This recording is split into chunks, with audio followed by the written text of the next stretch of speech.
I call this meeting to order at 7:02. We have all of us here present physically. We have Ted Gergen, Nick Poloni, myself, Dana Powers, Jack Nicolai, and Steve Brown. Nobody is remote or absent. We have Dr. Valenza in the room with us here physically, and remotely, I am just going to go ahead and assume that we have Judy, Ryan, and Patty. Okay, perfect. No visitors, and please stand and join me for the Pledge of Allegiance. I pledge allegiance to the flag of the United States of America and to the republic for which it stands, one nation, under God, indivisible, with liberty and justice for all. So just a note on the agenda, we'll be asking to change the agenda to reflect that the closed session will no longer occur. There's no longer a need for that closed session. So that would be an amendment to the agenda if somebody would make that motion. I move that we approve the agenda minus the closed session. So moved. Second. All those in favor? Aye. Opposed, and motion carries. I do not have anything to report on tonight. Steve? Yes, I just have one item. This is in regards to the election coming up for April. This is election information, and so far to date, as of when this was written, no one has taken out candidacy papers for the school board for the spring election. There will be 3 seats up for election, consisting of 2 3-year positions and 1 1-year position. Current seats on the board are held that are up for election, held by Nick Poloni, Jack Nicolai, and Ted Gergen, respectively. Also, declaration of candidacy papers for anyone can be picked up in the district administration office between 8 a.m. and 3 p.m. Declaration of candidacy papers must be returned to the district administration office by 5 p.m. on January 5th, 2021.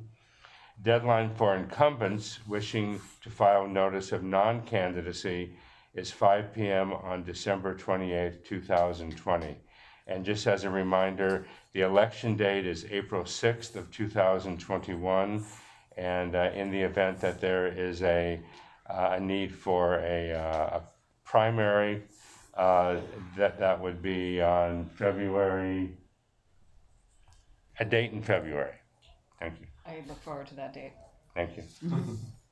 Do you have any correspondence? I do not have any correspondence, Madam President. Okay. Great. Treasurer's report, Ted. All right, I'd like to present the treasurer's report dated November 2020. The general fund cash account with a balance of $133,142.81.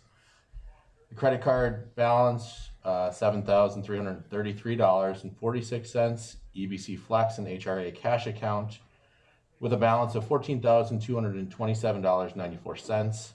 The capital improvement fund with a balance of $413,376.58. Petty cash of $400.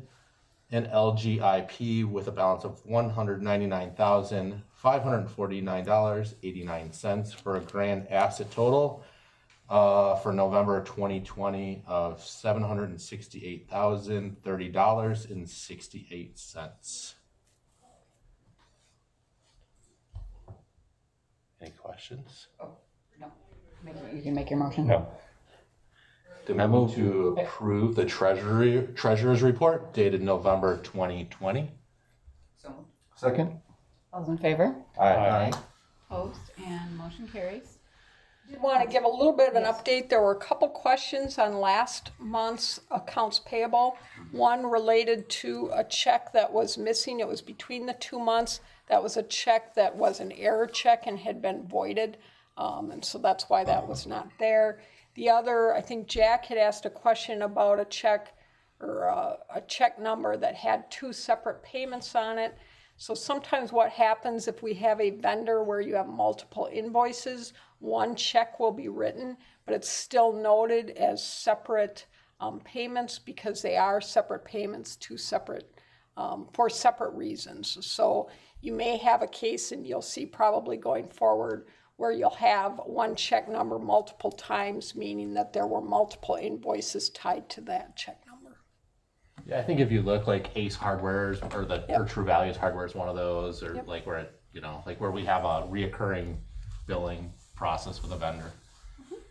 So I'd like to present the payment of accounts payable bills from November 14th, 2020 through December 10th, 2020. And as Connie mentioned, checks 69868 and 69869 were voided because they were printed incorrectly. So the accounts payable would include check 69611 and 69812 through 69886, as well as 201800006 through 202000410. So moved. Second? All those in favor? Aye. Opposed, and motion carries. We have a set of minutes.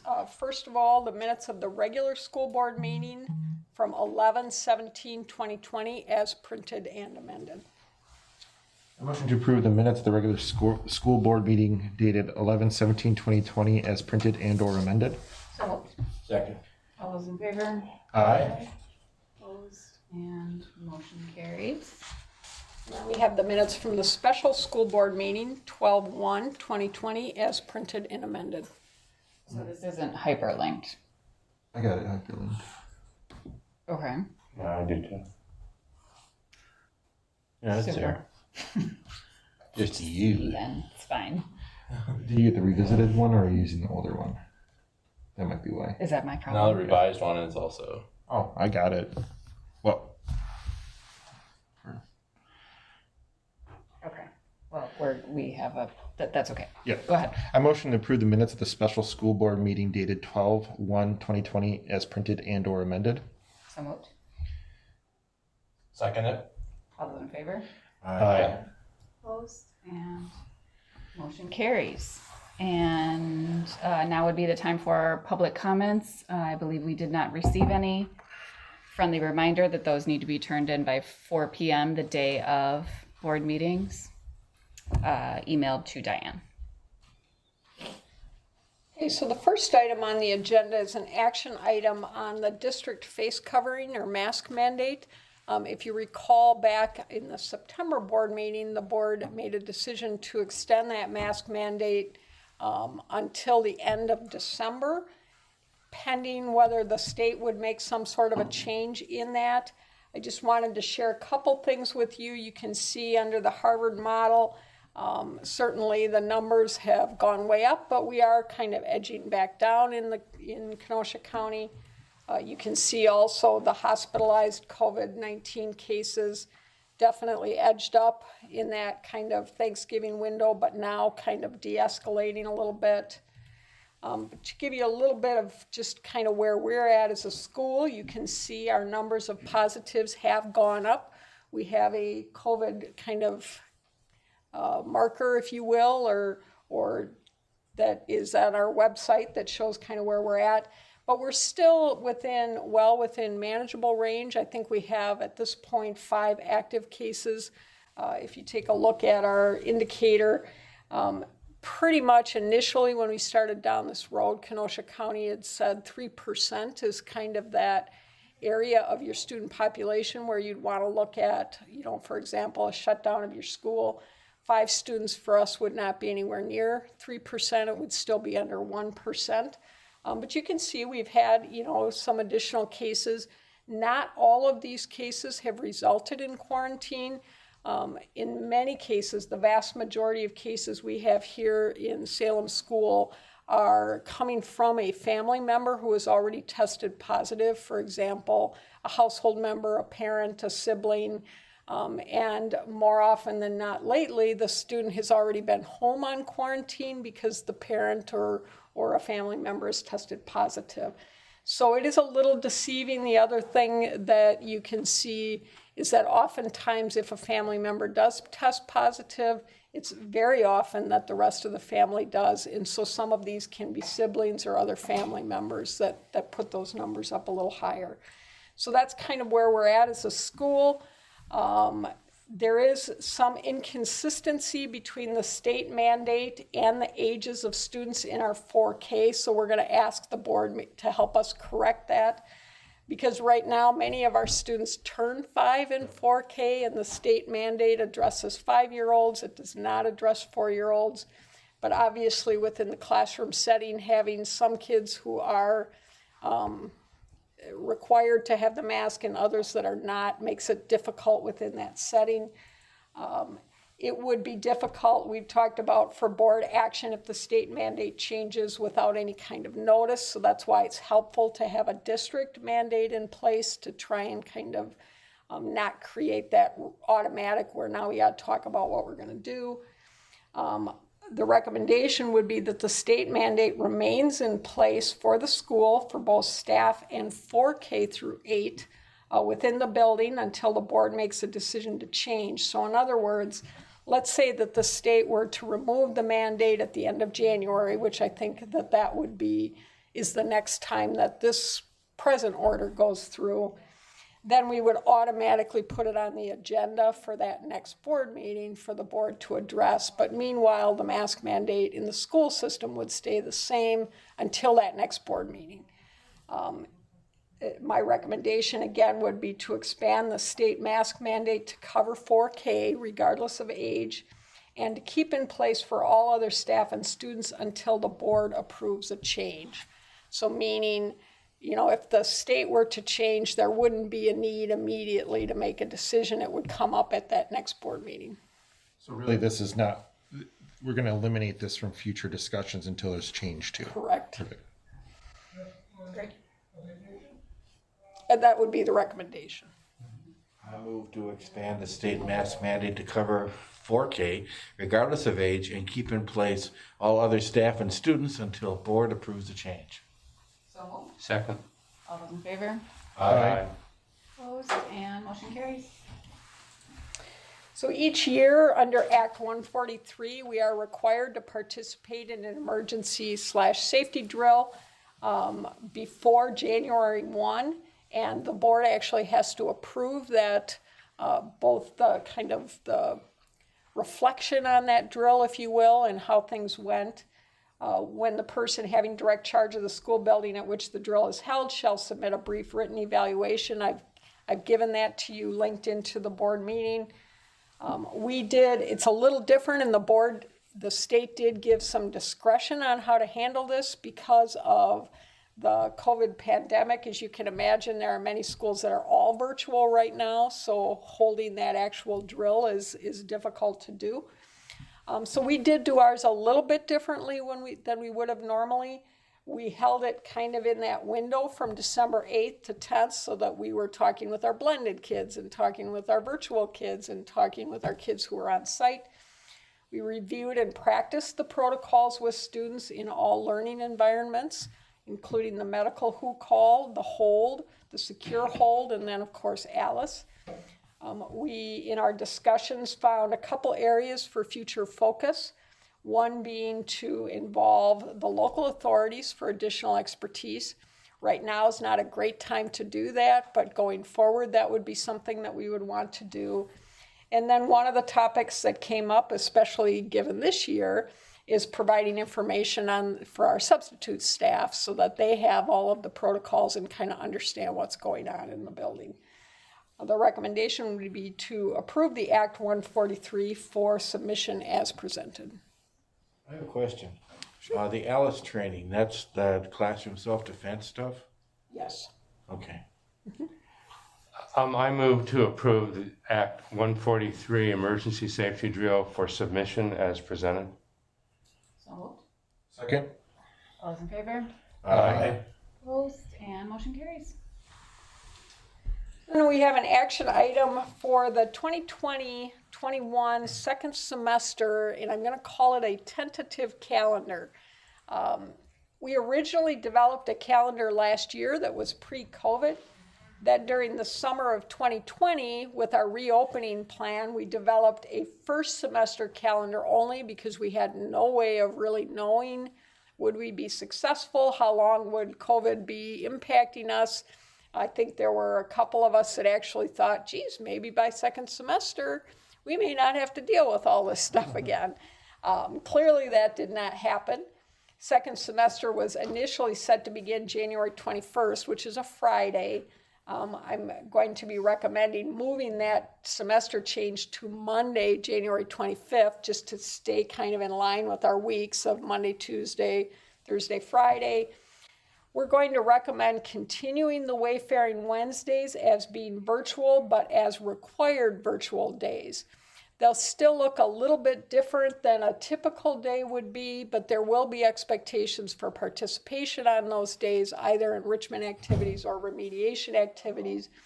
The reason for that is that although we were last year able to get a waiver on our calendar, I want to be cautious with that because 2 years from now or a year from now, people may look at our calendar and say we were short X amount of days, which says absolutely nothing about the quality of instruction and the fact that we were open and weren't virtual all those days.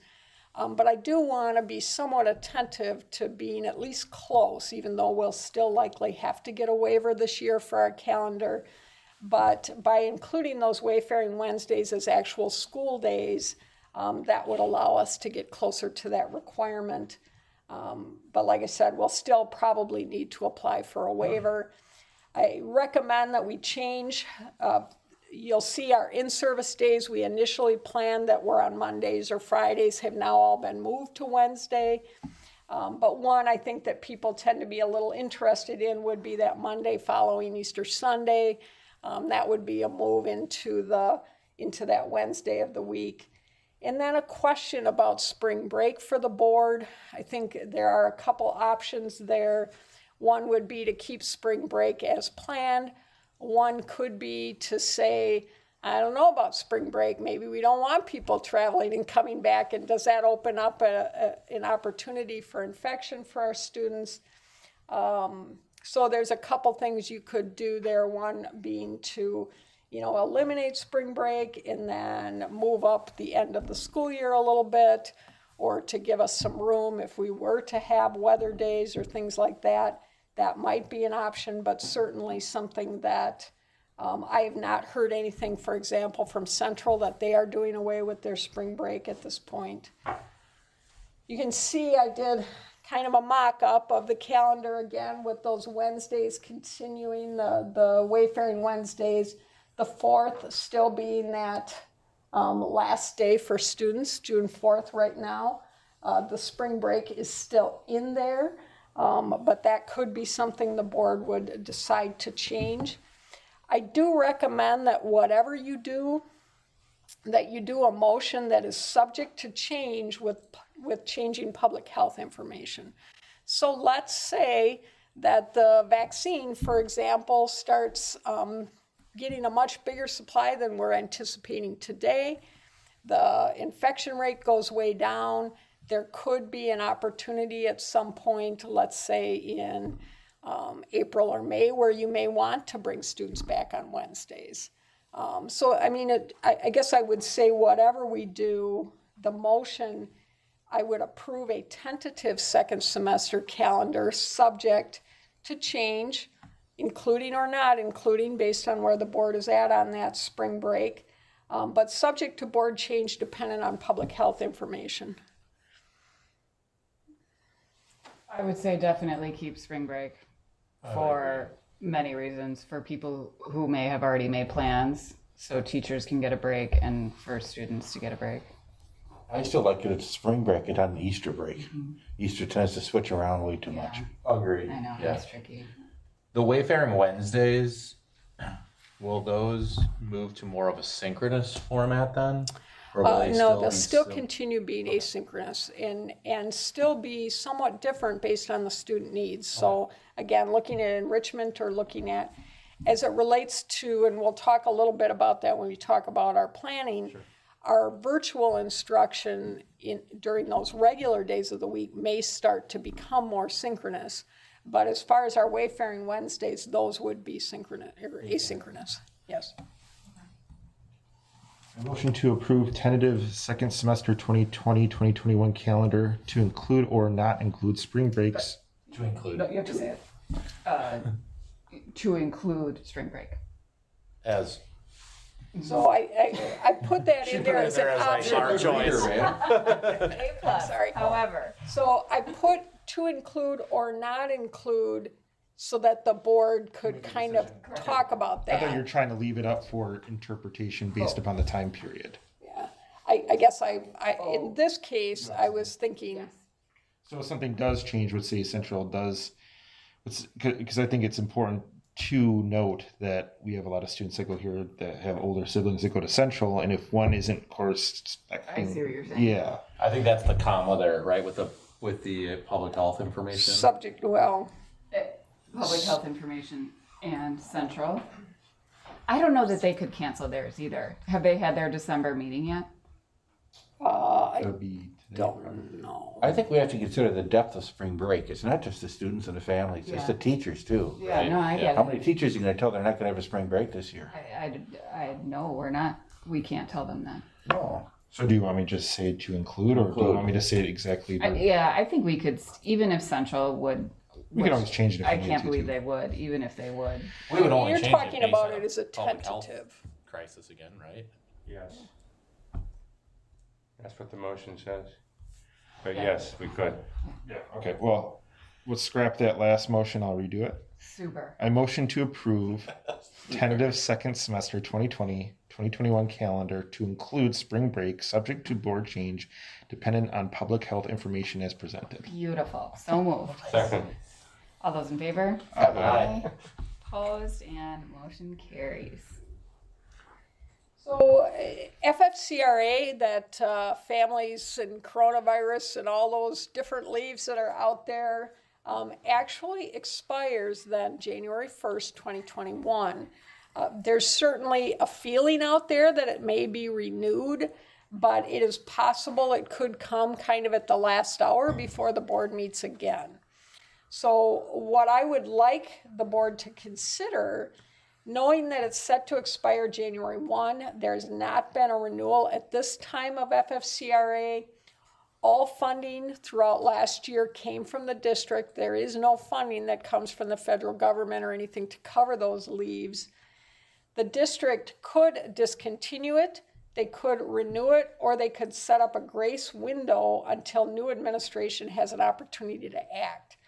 I'm going to recommend that you set up that kind of grace window. So to approve an extension for use, not give additional days. So in other words, January 1, you're not rolling over a whole new number of days. You're holding the staff to the original number of days that were included in FFCRA for use until February 28th, using the original number of days if the employee has not yet utilized the full number. So again, this would be an extension. Likely by February 28th, there'll be some sort of action on that. I move to approve extension for use until February 28th, 2021, using the original number of days if the employee has not yet utilized the full number. So moved. Second it. All those in favor? Aye. Opposed, and motion carries. I won't go through all of these, but one of the things in terms of setting up second semester is that we had shared with our families that we were asking them to commit to a learning environment for the first semester, and we would give them another opportunity to recommit the second semester. So we've sent that survey out. We've gotten a very good return right now. We're at about 850 out of about 924 students. So very good return.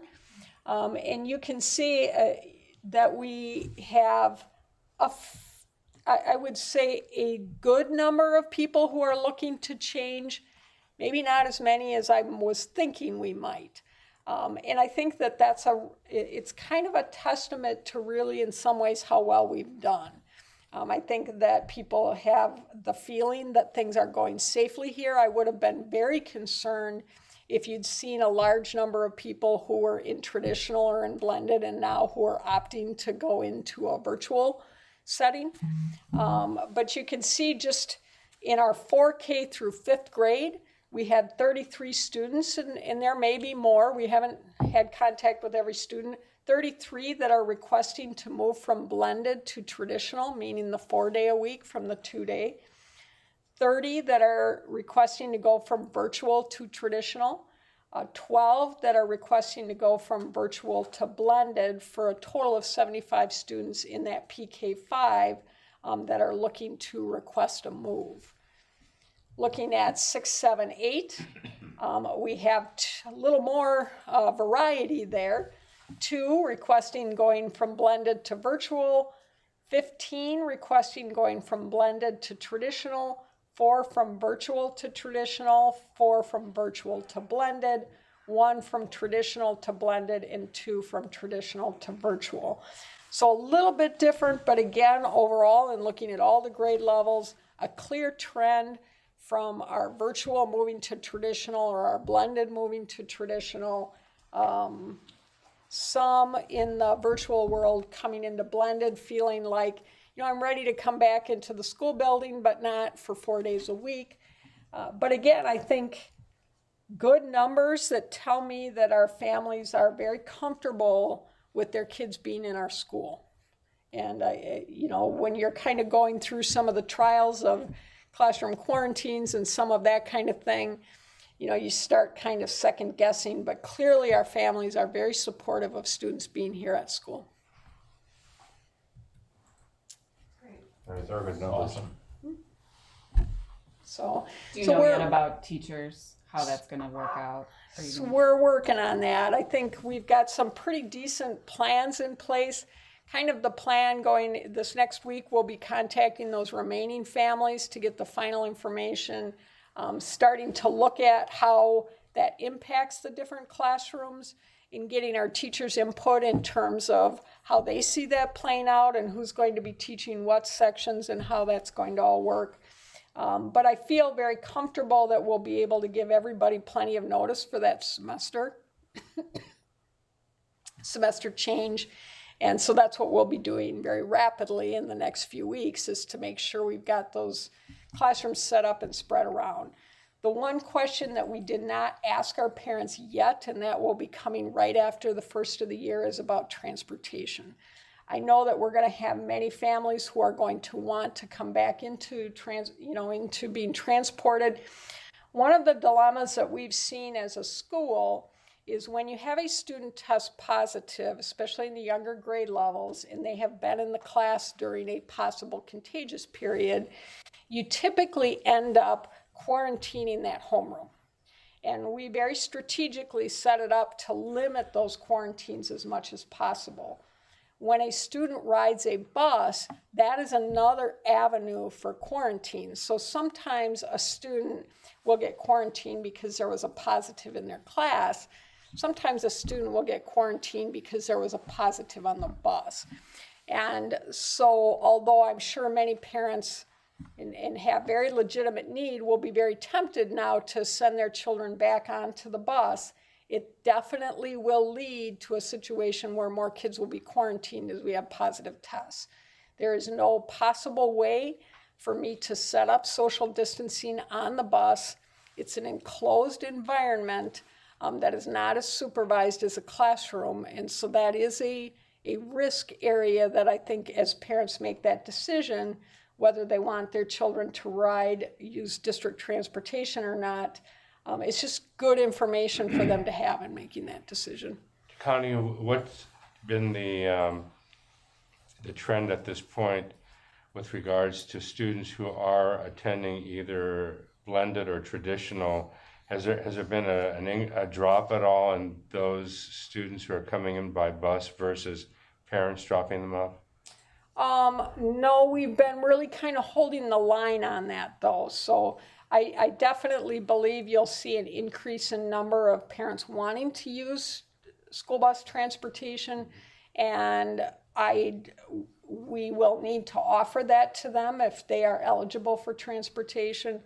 But it is, again, as I've said since the beginning of the year, that is a risk that I'm not, I don't know how to say it other than to say that it's a risk.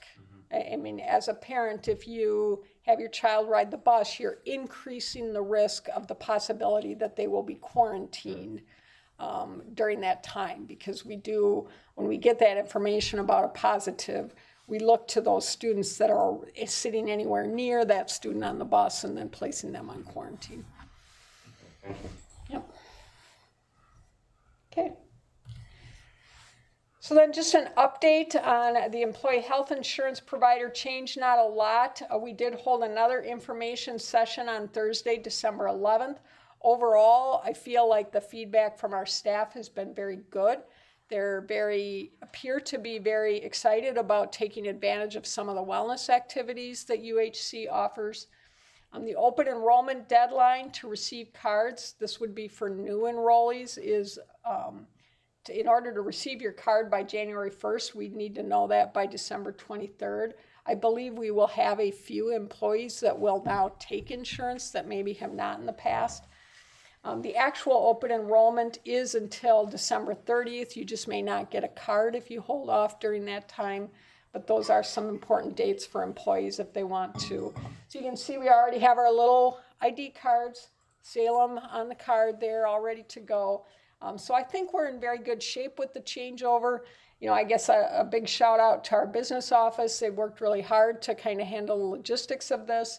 But I can tell you that I've heard a lot of positive feedback from our staff and believe that this transition will go very well. In the past with UHC, we had some trouble getting our cards.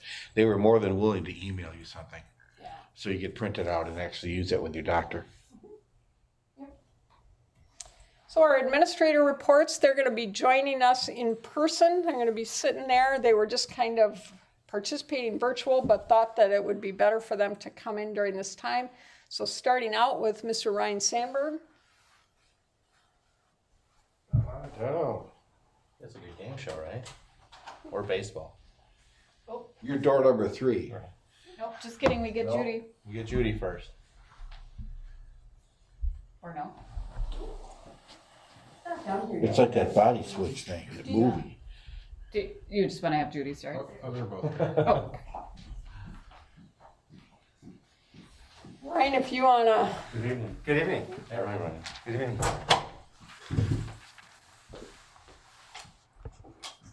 So it's been a while since I've gotten to do one of these. So it's been a couple of months. So I just wanted to give a quick middle school update on a couple things. Since we last talked, which I guess was really in September at this point, we did in 6th grade designate a virtual teacher in 6th grade. In the past, we had actually Kevin LaRoche and Corey Kaiser, who were special education teachers, kind of helping with that role.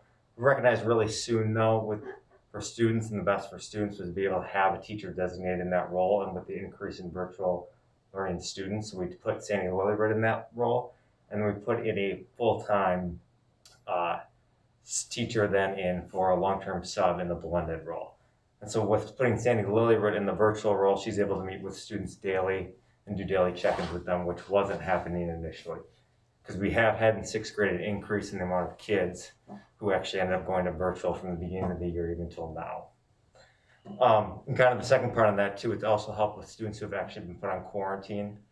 As you can imagine, that's kind of difficult for those students. So then obviously if a student does get put on quarantine, not the entire class, but just an individual student, that teacher then immediately reaches out to that family and that student to kind of get them used to kind of what it's going to look like virtually for 2 weeks. So that's been a huge plus for us too. As far as virtual learning in general in middle school, there's a lot of students are excelling. However, there's some challenges with some families and things like that. We've tried to reach out from teacher requests and things like that to those families who are struggling with that. And myself and the student services team has done a good job of kind of talking with those families to see what they needed and what supports we could do. One of the things they asked us is if they could get more student interaction from teachers and things like that. Obviously, that's a little bit challenging because they're still teaching in the day, But one of the things we did on Wednesdays for some of those students, we are allowing those kids to come in on Wednesdays to do some sort of study hall type of a thing.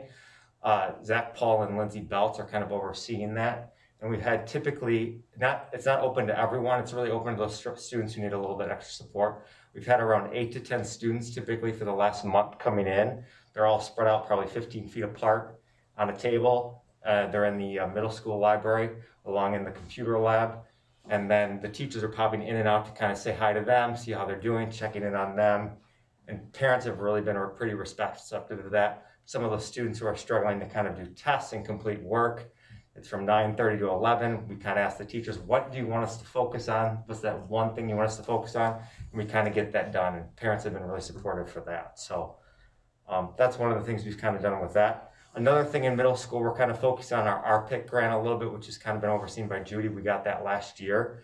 The last week, the focus was on looking at school-wide programs and if they are proactive or reactive.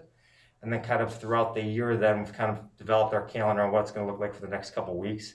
In January, we're going to be focusing on PLCs or professional learning communities and kind of how we're going to move forward in the shift from deficit to assets-based thinking. So those are the things we're going to start looking at and working on in January as well. As far as in special areas, one of the things I know in the past in band and choir, we've always had a winter concert.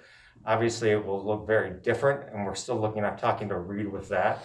We are still looking at doing something virtually in February. So obviously, we know that's an important part of their experience in performing in the arts. So Phi Ed is still going outside as much as they can on those days, and those Phi Ed teachers are doing a good job coming up with activities. Obviously, that with limited equipment, but keeping the kids engaged. So, but yeah, that's kind of my report. So, Thank you. Thank you. thank you. Very good, thank you.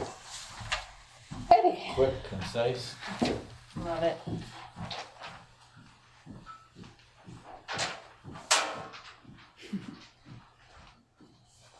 Hello, everybody. Hi. Well, Okay. All right, I want to take my time today to spotlight some student work. Our teachers have been working really since before school started with our new reading curriculum.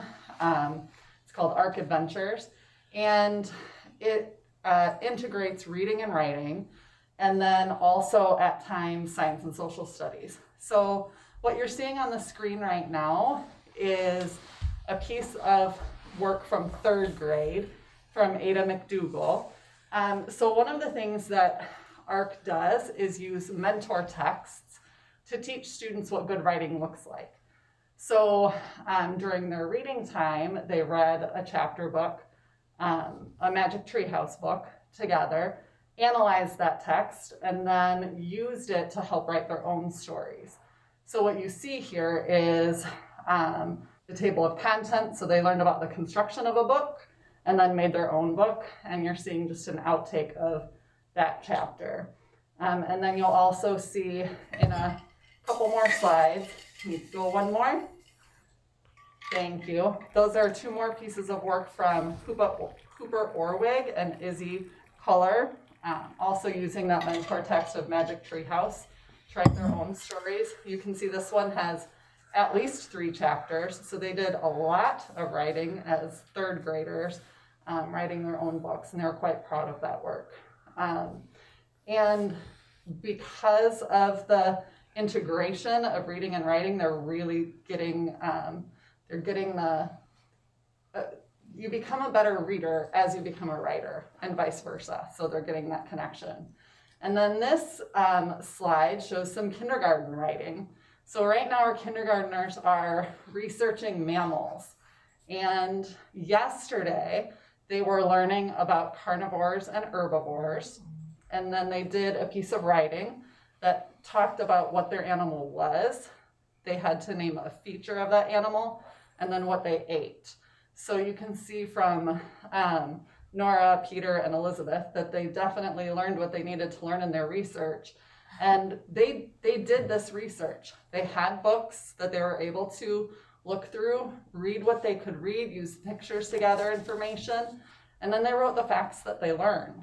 So they are right from the start, right from kindergarten, doing some really high level reading and writing, something we can really be proud of. And teachers are pouring their hearts and souls into this. They're working so hard. It takes a lot of planning and a lot of time and a lot of feedback to students to get this level of work. So I really give them kudos for that.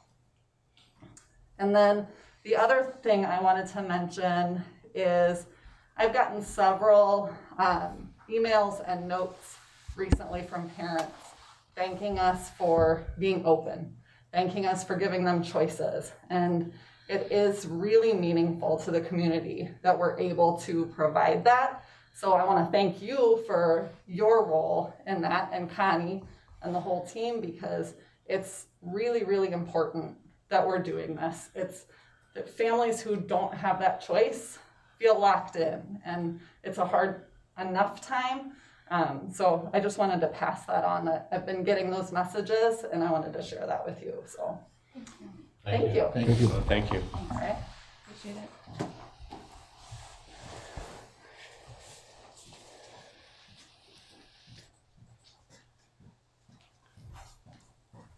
Where's your flannel? My flannel's back in my office if you'd like me to have it. I can bring it out, no problem. So hi again, just like Ryan was saying, it's been a long time since we've seen you guys. So I was just going to update you a little bit on the Research to Practice Inclusive Community Grant that Ryan sort of mentioned before, and where we are in all of that. This year we've really been taking the time to use the grant and our professional development to really discover ourselves. Like, who are we? How did we become the people we are, the teachers we are, and the leaders we are? And it's been some of the most enjoyable work that we've been doing together, because we've been doing it as a leadership team. And so Ryan and Patty and Connie and I, with the help of Pam Llewellyn, who's our internal coach, and Stephen Mialovich from CISA 2, our external coach, we've been able to come together every other week and really talk about who we are, what our own beliefs are, and then kind of forming that into where our vision is going to take us in the next 3 years. As you heard Brian say, then we're implementing the exact same thing with the teachers, so they're able to do this at the grade level as well. The exciting part then is that, many grants come and go, you do the work, and then they kind of leave out. The DPI has extended this grant for 3 additional years, so 3 additional years of funding of $16,000 each year. And the really neat part about that is what they're doing is asking the teachers to really take this year and discover who they are and really their own belief systems. And then when they see inequities in our system, how can you go about and change that? Those $16,000 for the next 3 years are really meant for the teachers. It's not meant for the district to decide, but it's meant for the teachers to really apply for those dollars, to say, I'm really passionate about this and I want to make a change in this area, but I need more for myself. And so they'll be able to apply for that money over the next 3 years and use that. So I think it's a great example of scaffolding and how we can take this and make it something that's not just 1 year or 2 years, but make it long lasting. So later on this spring, we hope to really be turning our work towards the vision and mission of Salem School District. So we hope to engage all of you in the community and looking out where are we going and who do we want to be as a district. That's great. It's awesome. Excellent. Thank you. Thank you.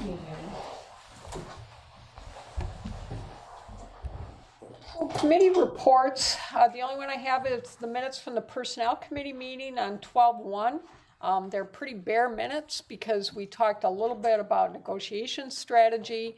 I did reach out to the collective bargaining units within our district. And so starting on Thursday night, the Personnel Committee and myself will engage in that initial bargaining in terms of the compensation for our staff for this year. So obviously you'd be doing some retroactive as it relates to that, but that'll be coming up, and that was the purpose of that meeting. I am at this point, certainly in the future, we'll probably be asking for more, but I'm not asking for any committee meetings going into January right now. Board meetings, I'm just giving you a heads up that we'll likely need to schedule a special board meeting in early January to approve a potential collective bargaining compensation agreement if one is reached. And then the regular school board meeting coming up at 7 p.m. on Tuesday, January 26th. 2021 in the IMC. So we don't need to go into closed session because we've already approved an agenda without that. Then I move to adjourn the meeting at 7:47. Second. All those in favor? Aye. Opposed? And we are adjourned. This was a Thank quick you. one. Yeah. It is.